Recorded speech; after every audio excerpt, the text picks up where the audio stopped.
네, 강프로입니다. 자, 오늘 에코프로 머티리얼즈 한번 볼 텐데 일단 장중이고요. 그리고 6% 빠지고 있습니다. 자, 제가 계속해서 말씀드렸죠. 7일이 기점이 된다. 그리고 7일이 이제 내일입니다. 그리고 지금 에코프로 BM은 3% 정도 빠지고요. 에코프로 머티리얼즈는 6% 정도 빠지는데 일단 걱정하시는 분들 많을 것 같아요. 혹시라도 내가 고가에 물려 있다. 그러면 정말 이렇게 말씀드려 죄송하지만 반성을 좀 하셔야 됩니다. 어느 정도 주가가 올라가는 과정에서 내가 만족할 수 있는 수치가 있어야 돼요. 무한정 올라가는 주식은 없고 조정이 없는 주식도 없습니다. 아무리 좋은 내용을 가지고 있다고 하더라도요. 그럼 우리가 여기서 생각해야 되는 부분은 언제 반등이 나오느냐고, 그리고 그 언제 반등이 나오는 기준치는 확인을 해야 됩니다. 근데 그 확인을 뭘 해야 돼요? 에코프로 BM을 기준해서 확인을 하라고 이야기를 계속해서 드리는 거고, 그 확인에 대한 시점이 7일 실적 발표인 7일 날 정해졌습니다, 이미. 그리고 적자가 나올 확률이 굉장히 크죠. 물론 적자가 나온다는 건 리튬 가격 때문에 그렇고요. 리튬 가격은 변동을 합니다, 기본적으로. 그쵸? 이건 원자재로 취급을 받기 때문에, 아니 그냥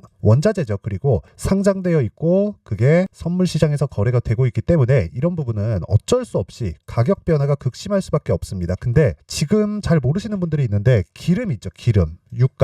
유가는 지속적으로 변동을 합니다. 그리고 투기성 자산이에요. 그런데 우리가 여기서 생각을 해야 될 게 있습니다. 기름은 계속해서 사용을 하는데 유가 변동 폭을 보면 계속 사용하는 것 대비해서, 즉 수요는 유지가 되는데 사용하는 것 대비해서 이렇게 변화폭이 심한데 어떻게 그 평균적인 거래 그 기준치를 잡을까? 자, 이렇게 잡으시면 돼요. 이게 리튬 가격하고 동일하게 움직입니다. 유가랑 리튬 가격이 동일하게 움직인다는 내용이 아니에요. 자, 어떻게 보셔야 되냐면 유가를 보면 경기가 좋을 때와 나쁠 때를 기준해서 가운데치를 딱 잡으면 60불에서 70불 사이입니다. 그리고 경기가 나쁠 때는 60불 이하에서 30불, 40불 정도까지 내려가고 40불까지는 수월하게 내려가는 편이고요. 경기가 좋을 때는요, 올라가지만 뭔가 문제가 있었을 때, 즉 80불을 돌파하는 그런 상황이 벌어졌을 때는 지정학적 위험이 발생을 합니다. 그러면 우리가 이런 구간 100불을 넘어서 막 120불, 130불까지 올라가는 그 가격대가 유지가 되는 것인가? 안 됩니다. 그럼 반대로 경기 침체 구간에 있었을 때 수요가 막 둔화를 하고 갑자기 산유국끼리 싸웁니다. 오펙 플러스에서 막 증산한다고 난리를 치고 싸워요. 이럴 때는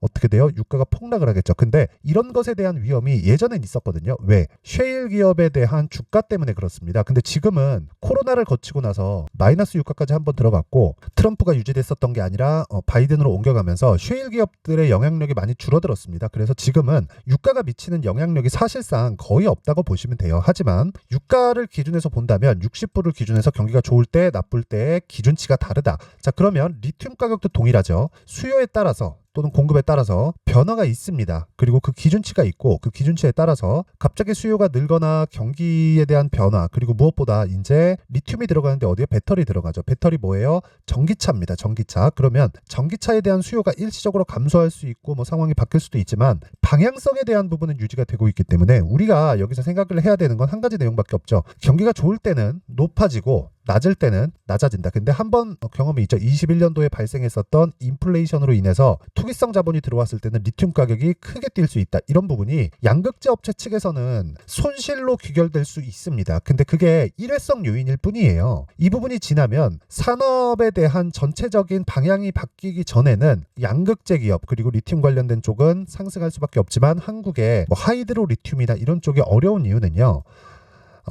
구조 때문에 그렇습니다. 이쪽에는 뭔가 막 광산 개발했다 막 이런 쪽으로 붙으니까 그래요. 근데 포스코 홀딩스나 뭐 에코프로나 이런 쪽은 너무 많이 올라서 내리는 거지 이런 부분에 대한 리스크를 지금 가격에서는 없다고 보시면 됩니다. 근데 지금은 왜 이렇게 어려워요? 사실상 23년도에 많이 올랐고 그런 부분에 대한 충격을 받고 있는 것이지만 그런 과정에서 공매도가 끼어 있기 때문이다. 우리는 이 공매도 자본을 적절하게 이용할 필요가 있고 그러기 위해서는 철저하게 가격에 대한 부분을 인정하고 들어가야 된다. 그리고 철저하게 확인해야 된다. 자, 제가 2월 들어서도 그리고 1월 달에도 계속해서 이야기를 드렸었던 게 LNF 실적이 딱 나오자마자 적자 2,800억이 찍혔습니다. 그러면서 주가 반등해요. 물론 그 뒤에 테슬라 실적도 박살이 났고 그리고 에코프로나 뭐 이런 쪽도 안 좋다는 이슈가 지속되면서 LNF도 다시 밀린 건 맞아요. 그런데 제가 확인해야 된다 그랬고 LNF는 단기 결과적으로 에코프로 BM으로 와야 되고 에코프로 BM이 움직이는 것에 따라서 에코프로 머트리얼즈 같은 경우에도 강세를 보일 수밖에 없는 구조를 갖추고 있습니다. 왜? 양극재를 만들기 위해서는 전구체가 필요하고 양극재는 전구체 플러스 리튬이기 때문에 그렇습니다. 자, 그럼 답 나왔죠. 리튬 가격으로 인해서 변화 요인이 되는 건 에코프로 머트리얼즈는 아니다. 하지만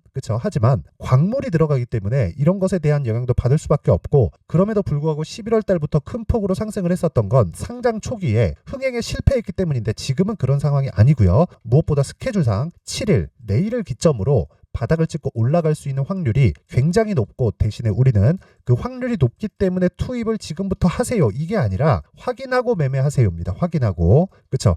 그러면 에코프로 머트리얼즈도 지금부터 추적을 지속적으로 해야 되지만 기준이 되는 건 에코프로 BM이고, 그렇죠? 얼마에 매수해야 되는지가 가장 중요하다는 겁니다. 자, 그러면 주식을 언제 사야 될까요? 싸게 사야 될까요? 절대 싸게 사지 마세요. 주식은 절대 싸게 살라고 마음을 먹는 순간 내가 물리겠다고 그냥 마음을 먹는 거나 마찬가지예요. 시세는 길게 나오지 않아요. 10배 올라가는 시세가 있다. 1년 지났더니, 예를 들어서 2024년 지났더니 10배 올라가는 종목이 나왔더라. 그러면 그 10배 올라가는 시세는 절대로 3개월을 넘지 않습니다. 그쵸? 한 번의 시세가. 에코프로도 마찬가지였죠. 23년도에 2월 달부터 4월 달까지 2달 반 동안 올라간 게 10만 원부터 80만 원이고요. 그리고 나서 30% 40% 조정을 받고 6월부터 시작해서 7월 달까지 다시 100%의 추가 상승이 나오면서 시세를 끝내고 지금 조정 구간에 들어갔는데, 시장의 평가치를 기준해서 봤을 때 지금은 추적을 해야 되지만 확인해야 된다. 자, 그러면 에코프로 머트리얼즈에 얼마를 매수해야 될까? 뭐 그런 것보다 다른 종목들을 확인했을 때 내가 어떻게 매수할 수 있는지 그 내용부터 확인해 볼게요. 자, 여기 보시면요, 제가 어떻게 매매를 하는지 내용이 다 나옵니다. 그리고 그런 부분을 여기 소통방에서 제가 다 공유를 합니다. 자, 실제 그 내용을 제가 보여드리면, 오늘 같은 경우에 그리고 2월 6일 인터플렉스 시장가 매수 8시 48분, 그리고 GST 시장가 매수 8시 51분 이렇게 진행하고 있죠. 오늘 제가 오픈한 건 첫날이고 저는 매수를 해오고 있었습니다. 근데 이 종목이 뭐예요?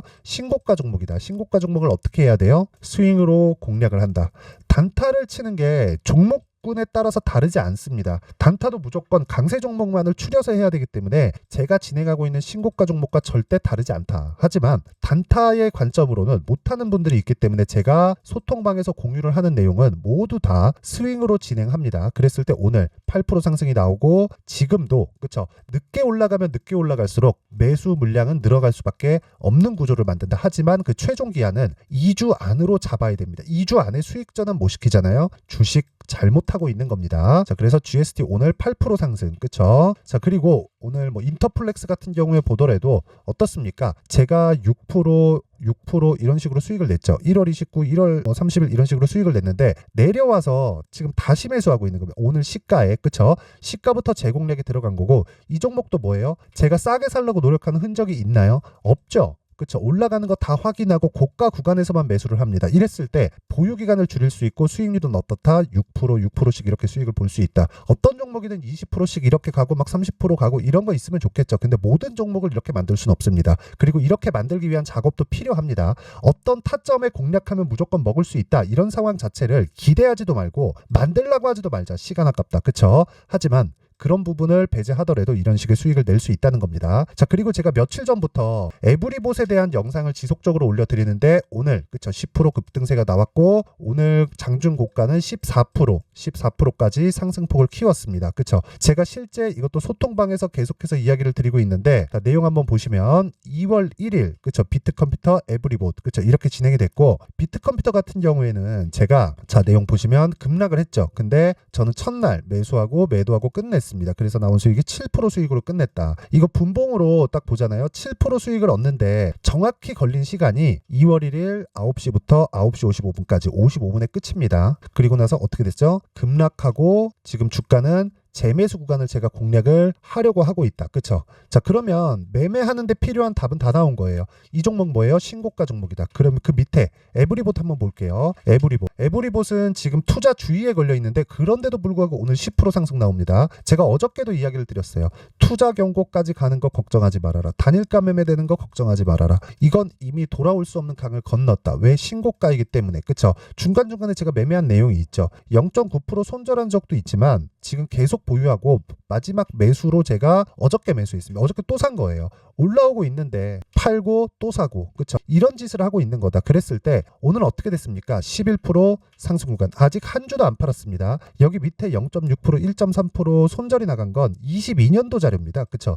22년도에 제가 매매를 했었던 내용이고, 모든 종목이 막 20%, 30%씩 터지는 것은 아니지만 이렇게, 그쵸? 내가 2주 안에 손실의 위험을 막을 수 있는 최대 한도가 여기까지다. 이거 분봉으로 돌려도 마찬가지입니다. 분봉으로 돌려도 어떻습니까? 제가 마지막으로 매수한 게 여기입니다. 그쵸? 정확하게 2월 2일 12시 10분에 한 번 들어갔고, 그리고 2월 5일 어저께죠. 10시에 한 번 더 들어갔습니다. 딱 그랬을 때 어떻게 돼요? 어저께 고가 하락했고, 그쵸? 그 매수가에서 정도에 끝났고, 오늘 10% 상승해서 지금 등락 중에 있다. 언제 팔까요? 떨어지면 팝니다. 그쵸? 떨어지는 파는 구간에서 내가 추가적으로 올라가는 거 어쩔 수 없고, 떨어지면 팝니다. 그냥 그게 끝이에요. 거기서 20%가 될지 30%가 될지 저는 그때 가서 판단을 할 거고, 이런 구간에서 내가 판단을 해야 될 건 2주 안에 나올 수 있는지에 대한 부분입니다. 자, 그러면 완성돼 있는, 그쵸? 완료돼 있는 매매를 보더라도, 예를 들어서 뭐 HLB 같은 경우에 보면, 그쵸? 제가 매수해서 매도까지 정확하게 4일 걸렸고 31%, 그쵸? 그리고 어버브 반도체 같은 경우에도 뭐 최근에 급락을 조금 했는데 저는 매수해서 매도했고, 이렇게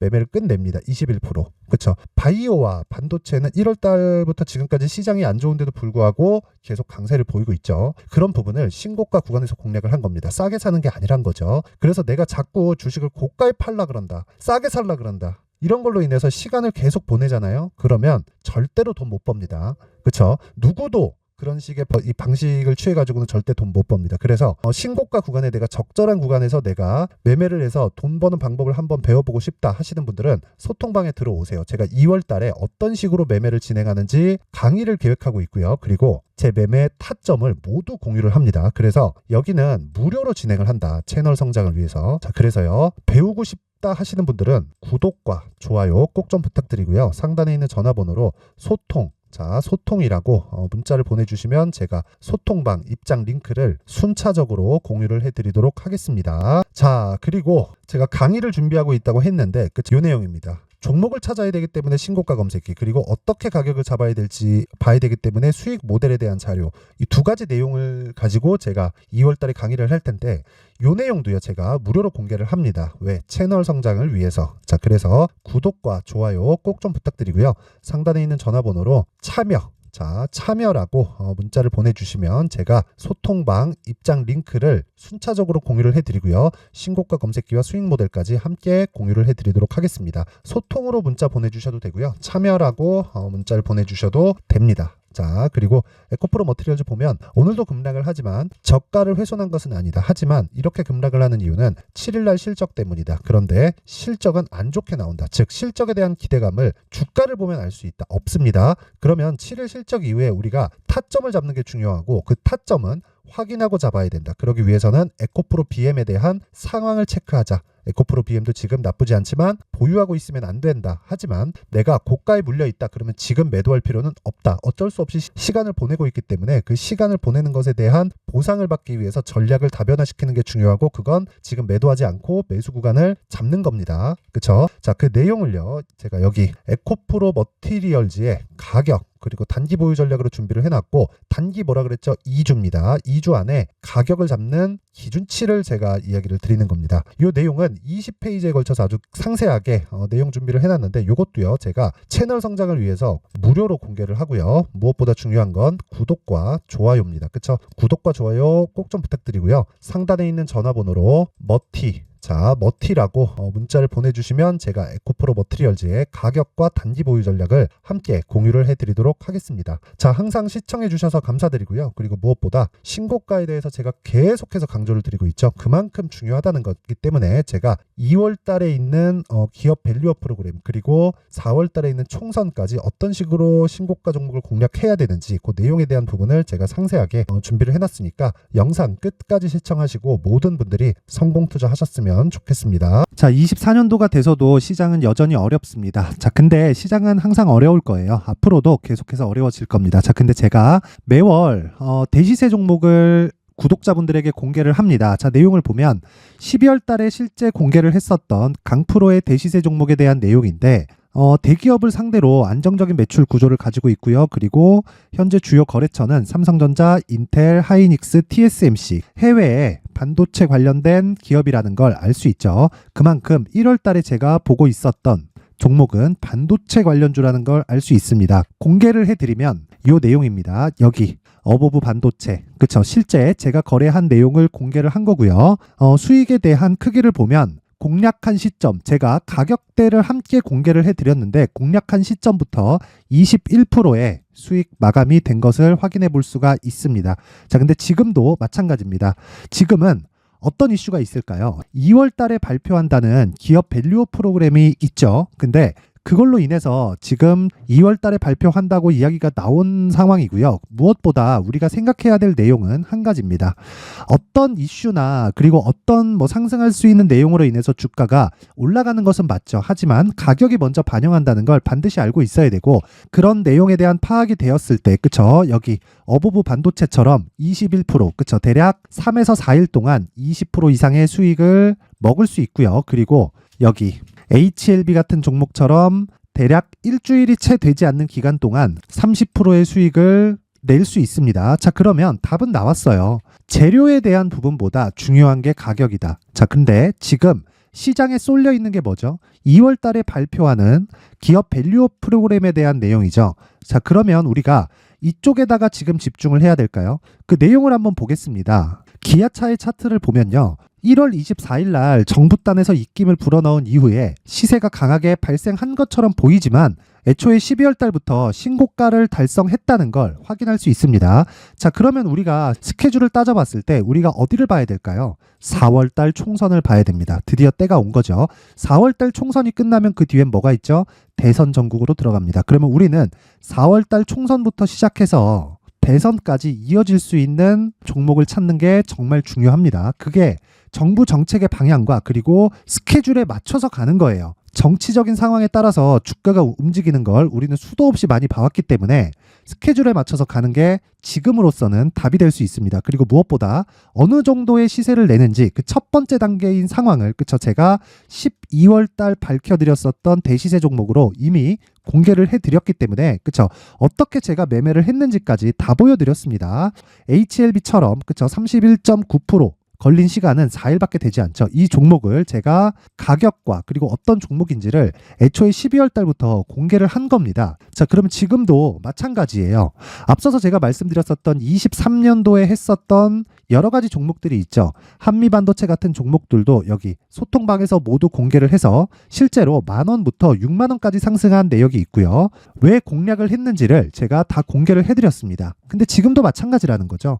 정부 정책의 방향에 맞춰서 또는 선거 스케줄에 맞춰서 매매를 이어가야 될 때가 됐고요. 제가 총선 관련된 큰 시세가 나올 수 있는 대시세 종목을 준비를 해놨습니다. 길게 말씀드리지 않겠습니다. 모든 종목들은 신고가를 달성하면서 대시세 준비를 하게 되고요. 신고가를 공략했을 때 내가 시장에 주도주를 잡을 수 있는데 지금은 총선에 집중하는 게 맞다. 그래서 총선 관련된 그리고 대선까지 이어질 수 있는 종목을 준비를 해놨는데 지금부터 준비를 하셔야 나중에 고가에 올라가서도 꾸준하게 매매를 이어갈 수 있습니다. 자꾸 막 손절하고 매매하는 과정에서 너무 어렵다 하시는 분들은요. 이 종목 딱 받아가서 큰 수익 내셨으면 좋겠고요. 이 종목은 상단에 있는 전화번호로 대시세라고 문자를 보내주시는 분들에 한해서만 제가 총선 그리고 대선까지 이어질 수 있는 종목을 공개해 드리도록 할 테니까 상단에 있는 전화번호로 대시세라고 문자를 보내주시고요. 그리고 구독과 좋아요 꼭 좀 부탁드리겠습니다. 시장은 정말 어렵습니다. 자, 그래서 모든 분들이 성공 투자하셨으면 좋겠고요. 기본적으로 가격에 대한 파악을 하면서 큰 수익을 내셨으면 좋겠습니다.